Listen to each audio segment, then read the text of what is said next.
Selamat datang di The Golden Cross Playlist. Sebelum memulai, teman-teman bisa pastikan bahwa sudah follow The Golden Cross di Stockbit dan sudah join The Golden Cross di Telegram. Selamat datang kembali di RN Entertainment. Selamat datang kembali di The Golden Cross Playlist. Kita akan melanjutkan review saham part 21 seri yang kedua, di mana saham pertama yang akan kita ulas adalah saham BBNI.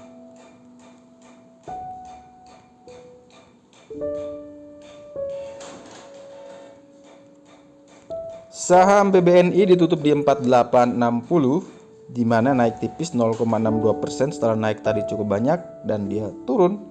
Kemungkinan besar besok akan melanjutkan penurunan ke 4830, di mana itu ada gold line-nya. Dia akan menguji area itu. Kalau dia bisa bertahan, maka dia berpeluang naik kembali ke 4908 dan menuju ke 5144. Tapi kalau dia gagal bertahan di 4830, dia berpeluang untuk turun menuju 4671 dan berakhir di PBH 3860. Teman-teman yang ingin membeli saham BBNI untuk koleksi jangka panjang, boleh tunggu di sekitaran area 3860. Itu jauh lebih bagus. Semoga dia sampai ke sana. Saham berikutnya adalah saham Adaro. Saham Adaro ditutup naik 1,72% di 1180. Dia berhasil break di gold line 1160, namun dia gagal melewati 1185. Sebenarnya tadi dia berhasil melewati, namun dia gagal closing di atas atau minimal sama dengan PBH di 1185. Sehingga menurut hemat kami, kalau dia besok bisa tembus lagi 1185, maka dia bisa melanjutkan penguatan menuju ke 1200. Tetapi kalau dia gagal, maka dia harus menguji 1160. Teman-teman yang belum punya barang boleh beli di range buy 1160 sampai 1185 dan boleh cut loss di bawah 1160. Tetapi kalau teman-teman yang ingin lebih pasti, lebih valid, boleh beli saat dia break 1185. Saham berikutnya yang akan kita ulas adalah saham Jepfa.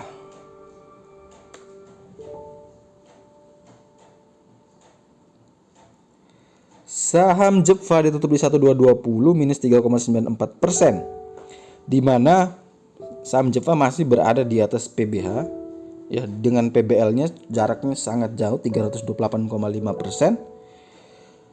Target selanjutnya Jepfa menuju 1345, tetapi dia harus melewati dulu 1312. Nah, di 1200 ada gray line. Teman-teman, itu dia harus bertahan kuat. Kalau dia gagal, maka peluang untuk menuju ke 980 terbuka lebar. Jadi teman-teman yang mau beli Jepfa, pertimbangkan lagi baik-baik. Kalau dia kuat bertahan di 1200, boleh beli.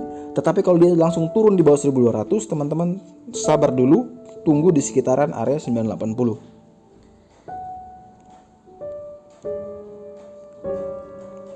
Saham berikutnya akan kita ulas adalah saham BWPT. Saham BWPT hari ini naik sangat tinggi ya, 21,95%, sudah berhasil break dari di PBH.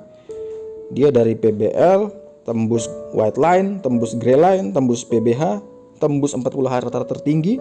Dia closing di 100. Ada gray line di 91. Itu mungkin teman-teman bisa gunakan sebagai support, tapi teman-teman harus pertimbangkan risk and reward yang teman-teman ingin terima. Kalau dari 100 menuju 91 berapa risknya? Dan teman-teman bisa menyesuaikan berapa besar target yang ingin teman-teman ambil.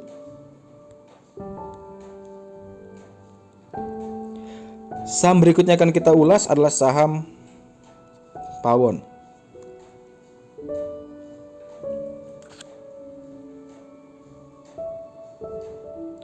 Saham Pakuwon ini ditutup di 454 ya.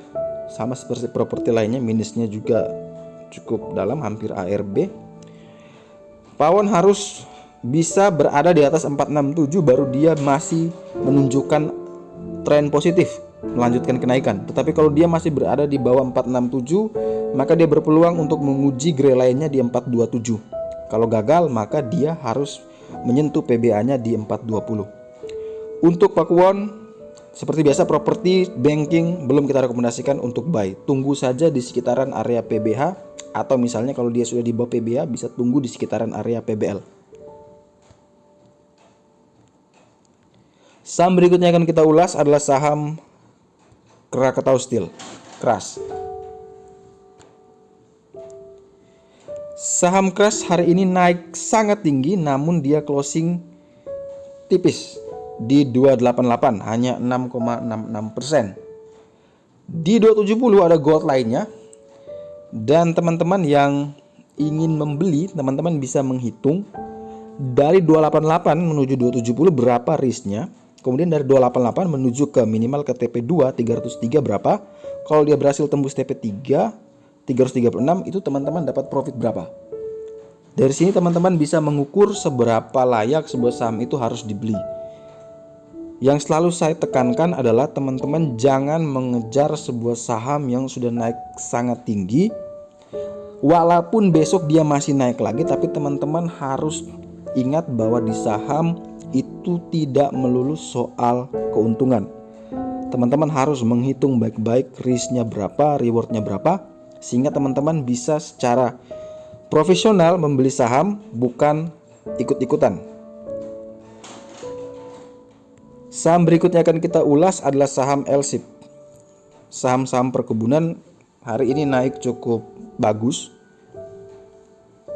Salah satunya adalah LSIP, di mana dia berhasil, setelah dia berhasil break gold line di 820, dia berhasil break grey line di 845, dia closing di 870.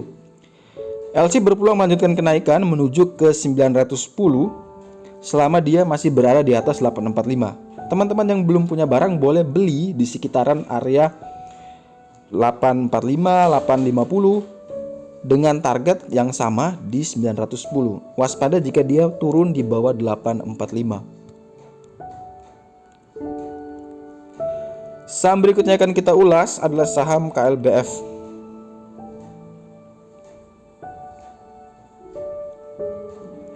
Saham KLBF ditutup di 1410, di mana itu ada gold line-nya di situ.